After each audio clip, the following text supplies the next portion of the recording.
Start by tracing the power flow on the wiring diagram from the service disconnect through fuses, switches, relays, and the blower motor to see where the sequence breaks. A wiring diagram shows component terminals, conductor colors, and connection points so you can determine which circuit path to test first. First, identify the incoming power lines and confirm that the service disconnect and fuses are intact by measuring for voltage at the fuse holder and at the transformer primary if present. Next, follow the control circuit side to locate the thermostat or control board outputs and the relay or contactor coil that drives the blower motor relay. When you get to multi-wire connectors, note pin numbers and terminal labels so you can backprobe without disconnecting harnesses that preserve system behavior during testing. Use the diagram to plan 3 key voltage checks: at the incoming power, at the switched output to the motor, and across the motor windings with the motor powered and then with it isolated to check continuity.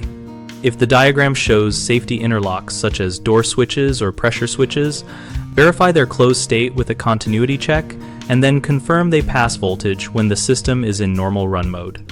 Always de-energize and follow lockout-tagout procedures for insulation resistance or motor winding tests, and isolate control circuits when measuring resistance so you do not energize relays unintentionally. Common mistakes are starting physical tests without confirming diagram revision and believing wire colors always match the drawing, so first verify the schematic version and then confirm color codes at the equipment.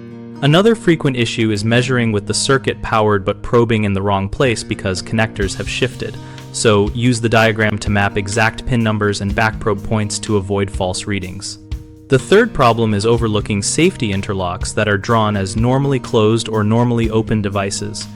If you do not understand their expected state, you can misinterpret a loss of voltage as a motor fault, so read the legend and test those switches independently and replace or bypass them temporarily only when safe. BigHomeProjects.com helps homeowners find local contractors and compare work options related to blower motor repairs and electrical troubleshooting. We connect contractors with homeowners and host a discussion community where we and other members share practical tips and real job experiences.